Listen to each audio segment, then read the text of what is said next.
TV है मनोरंजन के लिए है, और हम लोग न्यूज टीवी पे नहीं देखते। अरे सर, मैंने आज तक एक भी नहीं सुनी, और मैं लोगों से अपील भी करूंगा इस झूठे प्रधानमंत्री की मन की बात सुनना छोड़ दो। राम स्वरूप जी, एक बाबा आ गए हैं धीरेन्द्र शास्त्री, वो कह रहे हैं हिंदू राष्ट्र बनेगा। उनकी मूर्खता है, पता नहीं किस कौन है उनके गुरु, क्या शिक्षा दी है उन्होंने कि बेवकूफ़ी की बातें जाके समाज में फैलाओ। मूर्ख है, बहुत बड़ा मूर्ख है।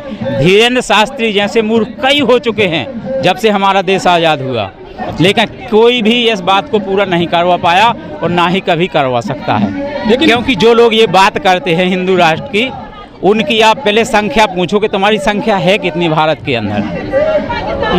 जो बात करते हैं इस बात की, जो धर्म के ठेकेदार मानते हैं अपने आप को, है कि नहीं, उनसे जाके पूछो कि आपकी संख्या कितनी है, आप किस मुंह से बात करते हो हिंदू राष्ट्र की। अगर 10 या 20% भी है तो मजबूत वो हिंदू मजबूत तो है, 20% है बेशक। कहाँ से मजबूत हो जाएंगे 20%? 80 के सामने 20 कहाँ से % हो जाएंगे? सर, राष्ट्रपति हिंदू, प्रधानमंत्री हिंदू, और जो सारे चीफ मिनिस्टर हिंदू, जो सुप्रीम कोर्ट के जो वो हैं जज वो हिंदू, सारे डीजीपी हिंदू। कैसे हिंदू हैं साहब? आंकलन तो निकाल के देखिए। राष्ट्रपति मुर्मू हिंदू नहीं हैं, राष्ट्रपति मुर्मू हिंदू नहीं है साहब, है कि नहीं? और आप देख लीजिए कि प्रधानमंत्री मोदी जी हिंदू है ना। प्रधानमंत्री भी देखो पिछड़ा है, हिंदू नहीं है। प्रधानमंत्री भी हिंदू नहीं है, क्योंकि हिंदू धर्म शास्त्रों के अनुसार वो शुद्ध हैं और शुद्ध हिंदू नहीं है। जो धीरेन्द्र शास्त्री है वो पर्ची देखते हैं और सबका फ्यूचर बता देते हैं। वो फ्यूचर नहीं बताते हैं, वो फ्यूचर नहीं बताते हैं। फ्यूचर होता है भविष्य, भविष्य नहीं बताते हैं। वो भूत बताते हैं, भविष्य नहीं बताते हैं। भविष्य यदि बता दे, है कि नहीं, तो मैं उनकी जीवन भर गुलामी करूं। उसको खुद नहीं पता कि मेरा भविष्य क्या है। चालान कट गया उसका बिहार में, ये तो देखो जरा, चालान कट गया, उसको खुद के भविष्य का पता नहीं, वो दूसरों का भविष्य निकाल रहा है। उसकी पर्ची मैं निकाल दूं, उसकी पर्ची मैं निकाल दूं। वो क्या करता है? वो माल छाप रहा है भाई साहब। मैं बता दूं, समाज जिला है आपका? मेरा जिला मिर्जापुर है, मेरा नाम है अखिलेश शेखावत। देखिए, समाज धीरे धीरे बदल रहा है, अब लोग इसके चंगुल से निकल रहे हैं। सैकड़ों लड़कियां अभी तक इसके पंडाल से गायब हो चुकी हैं। बस सैकड़ों लड़कियां अभी तक इसके पंडाल से गायब हो चुकी हैं। इलू बता देता है वो लोगों का। अरे सर, इलू ये पहले पता कर लेता है व्हाट्सएप से। लोग इसके इतने लोग फैले हुए हैं, सब पता करके उसको दे देते हैं, और ये उन्हीं को बुलाता है जिनको ये इनके चेले चपाटे बताते हैं हाँ इनको खड़ा करना है। ये सब सर ये सातिर चोर है, और ये माल छाप रहा है, समाज को गुमराह कर रहा है। और रही बात हिंदू राष्ट्र की, तो हिंदू राष्ट्र ये कभी नहीं बनेगा, और अगर ये हिंदू राष्ट्र बनता है तो ये देश का दुर्भाग्य होगा। ये श्रीलंका और नेपाल के जैसे इसकी हालत हो जाएगी। और मैं तो ये कहता हूँ कि हिंदू राष्ट्र, भाई तुम ये कहते हो कि हमारा प्रधानमंत्री हिंदू है, राष्ट्रपति हिंदू, काहे हिंदू राष्ट्र के लिए परेशान हो? धीरेन्द्र शास्त्री, उसकी दुकान कितने दिन और चलेगी? धीरेन्द्र शास्त्री, देखिए, जब तक बीजेपी है तब तक चलेगा। जिस दिन बीजेपी की सरकार, बीजेपी इसको चला रही है, दो में से कोई भी पार्टी रहेगी, भाजपा और कांग्रेस, धीरेन्द्र शास्त्री जैसे लोगों की दुकानें चलती रहेंगी। ये एक दूसरे के पूरक हैं। जब तक बीजेपी और कांग्रेस रहेगी, हालांकि मैं एक चीज़ और इसमें जोड़ना चाहूँगा, ठीक कहा इन्होंने, लेकिन अब वो पुरानी वाली कांग्रेस नहीं रही। जब से राहुल गांधी, अब कुछ बदला लग रहा है। जैसे लोग शोभा यात्राओं में तलवार लेकर चलते हैं, त्रिशूल लेकर चलते हैं। नहीं सर, ये बजरंग दल RSS के गुंडे करते हैं, इनका एजेंडा है। जहांगीरपुरी में क्या हुआ था दिल्ली में? जहांगीरपुरी में सर, आप जैसे लोग थे? नहीं सर, हम नहीं थे। हम लोग बाबा साहब डॉक्टर भीमराव अंबेडकर को मानने वाले लोग हैं, हम गांधी को मानने वाले लोग हैं। लेकिन विचारधारा तो अलग अलग है, बाबा साहब के डॉक्टर अंबेडकर की। सर, वो बात अलग है कि बाबा साहब और गांधी जी के विचारधारा अलग है, लेकिन ये देश गांधी का जितना है उतना अंबेडकर का। इसमें तो बड़ी हंसी आती है सर मुझे। ये रुकवाएंगे युद्ध, रुकवा देना, बड़ी अच्छी बात है। युद्ध नहीं होना चाहिए, बिल्कुल युद्ध नहीं होना चाहिए, लेकिन इनके बस की बात नहीं है सर। ये अगर इंटर कर गए उसमें ना, तो और भी खतरा बढ़ जाएगा। पहला तो उनका दायित्व ये है कि पहले वो पहलवानों को न्याय दिलवाएं, पहले अपने घर को संभालें भाई, दूसरे का बाद में है, पहले अपना घर संभालना चाहिए। अपने यही देश में भयावह स्थिति है। हिंदू राष्ट्र सर, हिंदू राष्ट्र से परेशानी क्यों नहीं होगी? ये भारत सेकुलर देश है, यहाँ धर्मनिरपेक्ष है।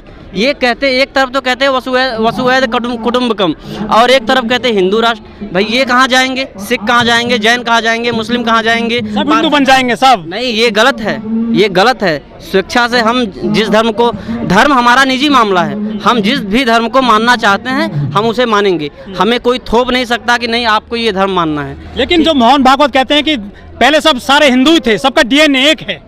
तो मोहन भागवत को पहले अपना डीएनए चेक करवाना चाहिए वो क्या है। ठीक है, मोहन भागवत अभी तो फंसे थे, मोहन भागवत ब्राह्मणों ने, हाँ अभी तो फंसे थे, अभी ब्राह्मणों ने खूब रिलाई करी उनकी तो बैक हो गए, अब नहीं बयानबाजी कर रहे हैं वो। नहीं तो अपना बीजेपी का देखिए सर ये एजेंडा चलाता है आरएसएस इस देश का सबसे बड़ा धूर्त और आतंकी संगठन है भाई आरएसएस। वो राष्ट्रवादी संगठन है आरएसएस। नहीं सर, राष्ट्रवादी वो सामने है, वो पिछले दरवाजे से वो। भाई ये बता दीजिए नाथूराम गोडसे कौन था, सावरकर कौन था, गोलवलकर कौन था? ये आज़ाद भारत का पहला आतंकवादी गोडसे आरएसएस का भरपूर समर्थक था। बड़ा आरोप लगा रहे सर आप। बड़ा आरोप नहीं सर, ये सच है, ये सच है। गंगा कितनी साफ हो गई। अच्छा रामस्वरूप जी, मोदी जी वहाँ गए थे वाराणसी, कह रहे थे मुझे गंगा माँ ने बुलाया है। गंगा माँ ने बुलाया है तो क्या गंगा साफ हुई आपकी नज़र में? बिल्कुल नहीं हुई साहब। अच्छा गाय जो बच रही है लग रहा है? गाय तो बिल्कुल ही नहीं बच रही हैं। पता नहीं जब से बीजेपी आई तब से तो और गाय की बुरी हालत है। यानी गाय हमारी माता है। वो गाय को माता कहते हैं और जो माँ बहन बेटियां हैं साक्षात है कि नहीं, उनकी इज्जत को रौंदते हैं। बीजेपी का यही एजेंडा है। अच्छा देश में गाय ज़्यादा सुरक्षित है या बहन बेटी ज़्यादा सुरक्षित है? सर गाय ज़्यादा सुरक्षित है बहन बेटियों पे अपेक्षा, मैं जहाँ तक देखता हूँ और मुझे दिख रहा है, क्योंकि ये वो पहलवान है जब इन्होंने वो गोल्ड मेडल जीत के आया तो प्रधानमंत्री ने इनको बुलाया अपने आवास पे चाय पे, कहती विनेश तू तो मेरी बेटी है, साक्षी तू तो मेरी बेटी है। आज यही चंद कदमों पे है, प्रधानमंत्री रहते हैं, अभी तो मान लो उड़ गए, वो घूमने का बड़ा शौक है, जापान में है वो, लेकिन यही चंद कदमों पे बैठी हैं महीनों से बेटियां, लेकिन इनका कोई सुनने वाला नहीं है। और ये सरकार एक गुंडे बृजभूषण शरण सिंह को संरक्षण दे रही है सिर्फ इसलिए क्योंकि वो 6, 7, 8 सीटों पे अपना भरपूर पकड़ रखता है, इसलिए बीजेपी उसको संरक्षण दे रही है। तो वोट जरूरी है, बेटियां जरूरी नहीं? नहीं, बीजेपी के लिए वोट जरूरी है भाई साहब, बीजेपी के लिए वोट जरूरी है। और ये भी आपको पता है कि जिनको ये वीर कहते हैं उसने माफ़ी मांगी सरकार अंग्रेजों से 3 बार और 60 रुपए की पेंशन लेता था। लेकिन सावरकर को तो उन्होंने वो बता दिया देशभक्त, जो वहाँ के भोपाल की सांसद है साध्वी प्रज्ञा ठाकुर। अब भाई उनका इतिहास, अब मोदी जी ने कहा था कि मैं इनको दिल से माफ़ नहीं कर पाऊंगा और वो अभी तक माफ़ी करते रह गए, उनको सांसद वो बनी हुई है। मंदिर बन गए हैं गोडसे के। अरे सर मंदिर ये बीजेपी है, ये बीजेपी यही तो करती है। फिल्में बन रही है सावरकर के नाम पर। सर बनेगी, फिल्में नहीं वेब सीरीज बनेंगी और ब्लॉग बनेंगे, फिल्में बनेंगी, बड़ी बड़ी ये बीजेपी है। ये मंदिर मस्जिद हिंदू मुसलमान गाय गोबर यही तो करती है। अखिलेश यादव की सरकार थी, आपको याद होगा, मैं बता दूं आपको सच्चाई, तो मेट्रो का एक अधिकारी योगी आदित्यनाथ से कहता है कि सर मेट्रो में काम होना चाहिए, तो मुख्यमंत्री योगी आदित्यनाथ ने जानते उससे क्या कहा था? चुप करो वे, मेट्रो से वोट नहीं मिलता, मेट्रो से अगर वोट मिलता तो अखिलेश यादव दोबारा मुख्यमंत्री नहीं बन जाता। इसका क्या मतलब है? इनको वोट चाहिए हिंदू मुसलमान से, इसको वोट चाहिए धर्म के नाम पे, इनको वोट चाहिए गाय गोबर पाकिस्तान का नाम लेके इनको वोट चाहिए। अगर विकास के मुद्दे पे तो अखिलेश यादव ने बहुत बढ़िया काम करा, लेकिन हिंदुओं को तो मजबूत कर रही है मोदी सरकार, योगी सरकार। सर हिंदुओं को मजबूत करने की बात नहीं है, देखिए आज सबसे ज्यादा पीड़ित जो है ये हिंदू नहीं है, ये हिंदू नहीं है। अच्छा फिल्म लेकर आए हैं वो द केरला, बेटियों को बचा रही है मोदी सरकार। सर फिल्म देखिए, वो जो फिल्म चलती है ना उसका डिस्क्लेमर आ जाता है कि सर इसमें दिखाए गए सभी पात्र और सभी चीजें काल्पनिक हैं। काल्पनिक का मतलब क्या? बाद में लगाया उन्होंने टैग, ये बाद में लगाया, ये तो चोर हैं, चोर की दाढ़ी में तिनका। डिस्क्लेमर पहले होता है भाई। 10,000 लड़की का आंकड़ा पेश करे 2-3 लड़कियों का नाम, अपना काम कर गई है, करोड़ों रुपए कमा लिए उसने। वो तो उनका बिजनेस है फिल्म बनाना, जैसे मंत्री फिल्म देख रहे हैं द केरला, तो वो बीजेपी वाले होंगे। आप जैसे लोग भी देख रहे हैं हिंदू। नहीं सर हमने नहीं देखी है, क्योंकि हम जानते हैं उसकी हकीकत, वो एकदम फ्रॉड है, झूठ है, वो पैसा कमाने के लिए बनाया गया। अच्छा सर ये जो फिल्में होती हैं कितना प्रभावित करती हैं समाज को? जैसे द केरला आई, कश्मीर फाइल आई, सब बहुत प्रभावित करती हैं। मुझे तो लगता है कम से कम 50% से ज़्यादा प्रभावित करती हैं। इसलिए करती हैं क्योंकि बच्चे लव जिहाद के मामले बंद हो रहे हैं अब। लव जिहाद के मामले बंद हो रहे हैं अब, है कि नहीं? लव जिहाद क्या है? लड़कियों को जबरदस्ती, गुफा है एक, लड़कियों को जबरदस्ती ले जाते हैं उठा करके वो प्यार के नाम पर। कोई लैंड जिहाद, लव जिहाद पे कंट्रोल हो रहा है। अरे कोई लव जिहाद वगैरह कुछ भी नहीं है। सिर्फ ये कुल मिला के जनता की में फूट डाल के जनता को जनता से लड़वा के हिंदू मुस्लिम करके राजनीति भर करना चाहते हैं, है कि नहीं। और राजनीति कर करके देश को खोखला बना रहे हैं। 80% जनता बेचारी आज भी गरीबी में जीवन यापन कर रही है, जिसके पास न अनाज दे रहे हैं 5 किलो 80 करोड़ लोगों को मोदी जी। 5 किलो अनाज में क्या होता है? 5 किलो एक तरफ अनाज दे रहा है, दूसरी तरफ आप तेल की कीमत देखो 200 रुपये किलो, है कि नहीं। और नमक की कीमत देखो, धना मिर्च हल्दी। डाटा सस्ता हो गया मोबाइल का, है कि नहीं। डाटा सस्ता है, सारा दिन मोबाइल चलाइए। गरीब आदमी को डाटा का क्या करना है साहब, उसे डाटा से कुछ कमाना 5G ले आए मोदी जी, है कि नहीं। उसका कोई मतलब नहीं है। जिस देश की जनता 80% अशिक्षित हो गए, उस चीज़ को जानती ही ना हो कि डिजिटल होता क्या है, उसका मतलब ही ना पहचानता हो, उस देश में डिजिटल इंडिया का क्या मतलब निकलता है साहब, है कि नहीं। सबसे पहले उन्हें हर गांव को डिजिटल बनाना था। देश से पहले उन्हें नारा देना था कि डिजिटल गांव बनाए हम, क्या डिजिटल इंडिया बनता। आपको बताएं 2000 का नोट फिर से बंद हो गया है हमारे देश में। सर मैं 2000 के नोट पे बड़ा ही रोचक चीज़ आपको बताना चाहता हूँ। 2000 का नोट 2017-18 तक छपा, 2017-18 के बाद से 2000 के नोट छपना बंद हुए। तो 2000 नोट, एक नोट छपने में 3 रुपये 95 पैसे का खर्च आता है, ठीक है। उस हिसाब से देश में 370 करोड़ 2000 नोट के नोट छपे, ठीक है सर। तो इतने नोट बनाने में कुल 1461 करोड़ रुपए का खर्च हुआ। आज मोदी जी जब इसको निकाले थे तो कहते थे कि मास्टर स्ट्रोक है, तो आज उस मास्टर स्ट्रोक को बंद करना पड़ा।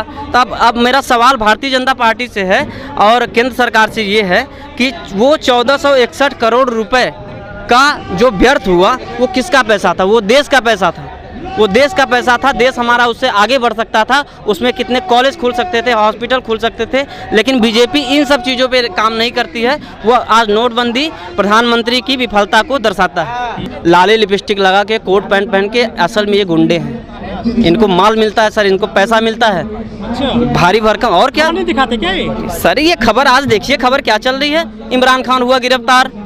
पाकिस्तान से क्या मतलब हमको भाई, पाकिस्तान से, अपने देश से हमें मतलब होनी चाहिए। वो तो हमारा बिल्कुल। आज दिखा रहे पाकिस्तान, इमरान खान गिरफ्तार। वो टीवी देखते हो आप? सर मैं नहीं देखता, मैं आप जैसे निष्पक्ष पत्रकारों को देखता हूँ यूट्यूब। पुलिस तो सिर्फ सरकार के गुंडे हैं आज के समय में। अच्छा सर, मोदी जी के सरकार के जो 9.5 साल हो गए, कुछ 5 काम बताइए अच्छे। मोदी सरकार के, मोदी सरकार का मुझे तो नहीं लगता है कोई एक ही काम अच्छा हो, कोई गिना देवे कि एक काम अच्छा है। 370 हटाई है, धारा 370 हटाई जम्मू कश्मीर से। किसने हटाई?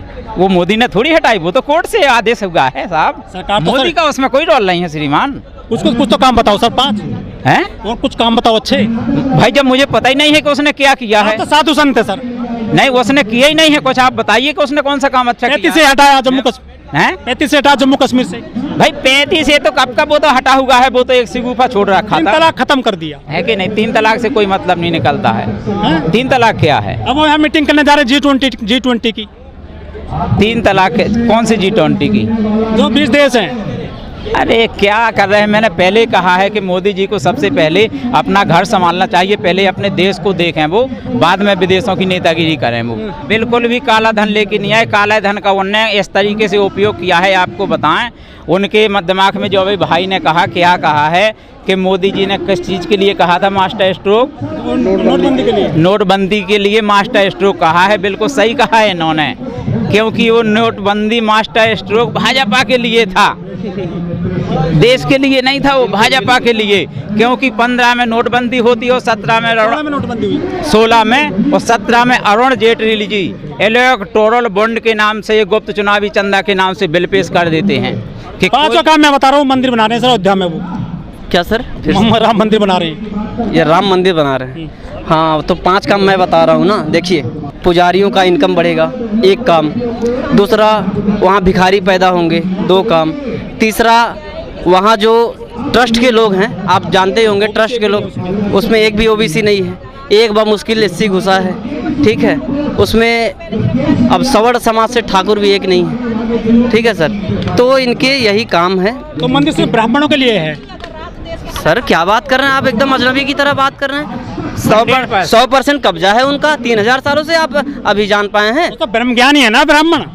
सर नाली में लोटा हुआ ब्राह्मण है, आज मांस खा रहा है। मांस खा रहा है वो भी। अब मैं बोलना नहीं चाहता वो शब्द ब्राह्मण। थोड़ी ना है सर। अरे सर क्या बात कर रहे हैं, कुछ दोस्त तो मेरे भी हैं ब्राह्मण, साले शराब पीते हैं, दारू पीते हैं, गांजा पीते हैं, इतना भांग खाते हैं, बताओ। तो सबको आजादी है कुछ भी खाने पीने की देश वो में। ठीक है, फिर देखिए ज्ञानी। आपकी बिरयानी चेक की जाएगी। हाँ सर ये बात तो सही है, अगर आप मुस्लिम हैं तो आपको चेक किया जाए। अभी ये जो मामला चल रहा है मैं इस पे बोलना चाहता हूँ। देखिए बड़ी मजेदार बात आपने करी, याद आ गया मुझे। अभी मुस्लिम अगर गुनाहगार होता है बृजभूषण की जगह तो उसका 3 बार एनकाउंटर हो चुका होता भाई साहब, गारंटी के साथ मैं बोल रहा हूँ। नहीं मरता क्या? नहीं, एक बार में नहीं मरता। अगर ये मुस्लिम होता, दलित होता, ओबीसी होता तो 3 बार एनकाउंटर कर चुका। दलित तो इसमें समर्थन करने आ रहे हैं बड़े पैमाने पर। सर बिल्कुल करेंगे, सच ये पहलवान ये कांड तो इतने हुए हैं, आप इतिहास उठा के देख लीजिए। जब से यह देश में पृथ्वी रची हुई है कि नहीं, जब से जनता रहे तब से लगातार अन्याय अत्याचार होता आ रहा है और जब तक रहेगी तब तक होता रहेगा। किसी के बस की बात नहीं है कि इसको कंट्रोल कर ले। सिर्फ लोगों को यदि इसको रोकना है तो स्वयं को सक्षम बनना पड़ेगा, स्वयं को रानी लक्ष्मी। मोदी जी कहते तो हैं कि आत्मनिर्भर बनिए। आत्मनिर्भर बनिए क्या, जब हाथ पांव काट रहे, रोजगार है नहीं आदमी के पास, है कि नहीं, खाने के लिए पैसा नहीं है, दाना नहीं है। फ्री दे रही सरकार, अनाज फ्री देने से 5 किलो अनाज से क्या होता है, वो तो भीख है भाई। अधिकार दे सरकार यदि देना चाहती है भाई। जो संविधान में अधिकार थे कि आर्थिक और सामाजिक गैर बराबरी, जो 49 में अम्बेडकर साहब ने खुद कहा था। संविधान वाली बात कर रहे हो सर? संविधान की बात, संविधान से तो सब चल ही रहा है। संविधान की ताकत है कि यहाँ हम आप नेता कह रहा था कि हम संविधान चलाने आए हैं। संविधान की बात ही है कि हम आप यहाँ बात कर रहे हैं, नहीं तो क्या ताकत थी आपकी? अगर संविधान खत्म कर दो, आप बात करके चल रही है सर, है कि नहीं? मनुस्मृति चल रही है, मनुस्मृति चल रही है। मनुस्मृति बिल्कुल खत्म है उन लोगों के लिए। तो फिर गिरफ्तारी क्यों नहीं करवा रहे बृजभूषण की आप? है कि नहीं? गिरफ्तारी, हाँ बिल्कुल सही बात आपने कही कि वो लोग मानते नहीं हैं संविधान को। जो इस देश की सरकार है वो संविधान को बिल्कुल भी नहीं मानती है, इसीलिए वो गिरफ्तार नहीं कर रहे हैं। तो ये संविधान विरोधी सरकार है, इसके ऊपर राष्ट्रद्रोह का केस लगना चाहिए और इस सरकार को तत्काल प्रभाव से खत्म कर देना चाहिए इस देश की जनता को। मैं मथुरा में था तो वहाँ एक सिविल जज थे बद्री प्रसाद सिंह, वो एक सभा कर रहे थे।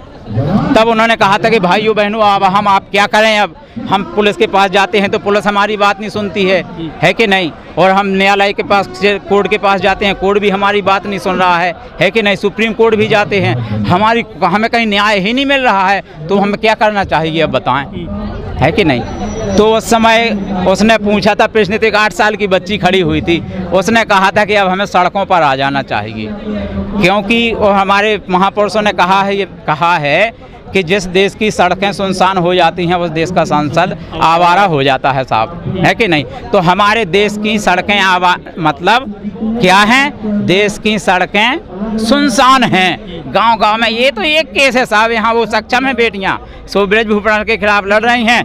प्रत्येक गांव में आप जाके देख लीजिए, बृजभूषण जैसे 10 गुंडे घुसे हुए हैं, हर गांव में 10 गुंडे घुसे हुए हैं। हमें उनको खत्म करना पड़ेगा, जब जाके हम अन्याय खत्म कर पाएंगे। अभी देखिए आप ये क्यों नहीं दिखाते, आप लोगों को ये क्यों नहीं दिखाते कि वहाँ एक भी सवर्ण कैबिनेट में नहीं है, ये क्यों नहीं दिखाते जनता बदला हुआ है तो फिर उससे कह रहे राहुल गांधी क्यों नहीं ईवीएम के खिलाफ मुहिम छेड़ते हैं साहब? क्योंकि आधे से ज्यादा धांधली ईवीएम के द्वारा हो रही है चुनाव को। बीजेपी कांग्रेस, हाँ भाई क्यों नहीं कर रहा है? क्योंकि इन लोगों की साठगांठ है कि कहीं हम जीतेंगे कहीं तुम जीतोगे, कांग्रेस हाँ कहीं हम जीतेंगे, उनका साहब बिल को बना हुआ है। वो आपने सुना होगा वामसेप का कोई प्रमुख है जो क्या कहते हैं, वामन मेश्राम साहब, कम से कम पता नहीं कितने सालों से एक आवाज उठा रहे हैं कि इन लोगों की डील है भाजपा और कांग्रेस की। 2004 और 2009 में कांग्रेस ने धांधली करके चुनाव जीते थे, अब उसकी कमजोरी पा गए बीजेपी के नेता, क्योंकि जिन लोग नेताओं ने कांग्रेस में रह के हरामखोरी की थी, धांधली की थी, वही नेता आके बीजेपी में घुस गए, वो एक दूसरे के रिश्तेदार हो गए। तो उनने उनको बता दिया, तो फिर उन्होंने कहा अब तो हम तुम्हारी पोल खोलेंगे, केस करेंगे तुम्हारे खिलाफ, गलत तरीके से तुमने देश को गुमराह करके सरकार बनाई है। तब बोले भैया मतलब हमने बनाई है, अब आगे तुम बना लो, हम चुप रहेंगे तब तक तुम बना लो।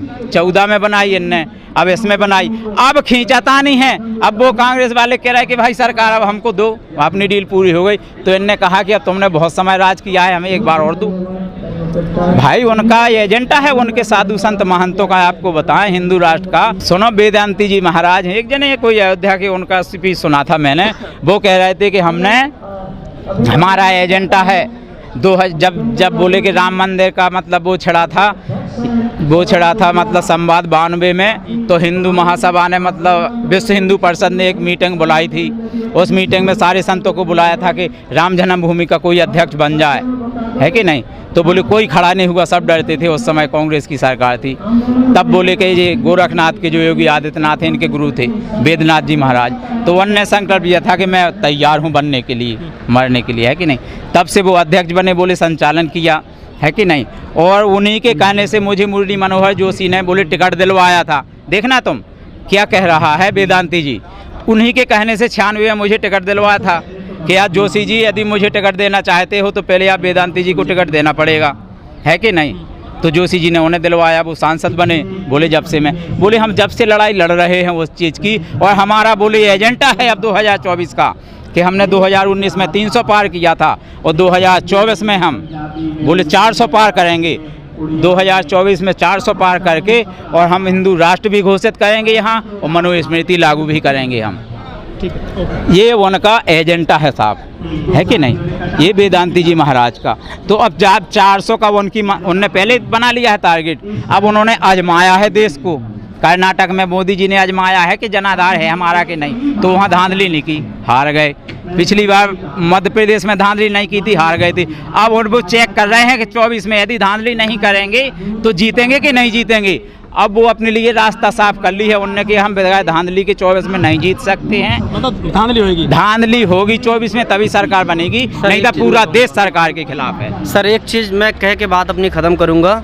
प्रधानमंत्री नरेंद्र मोदी जब पुलवामा का घटना हुआ उस समय ध्यान दीजिएगा चुनाव था, देश ने 40 वीर शहीदों को खोया, ठीक है सर।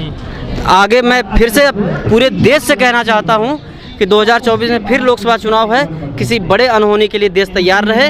बीजेपी ये खेल जरूर खेलेगी, पूरा देश इस अनहोनी के लिए तैयार रहे। बीजेपी फिर से कोई ना कोई घटना जरूर कराएगी।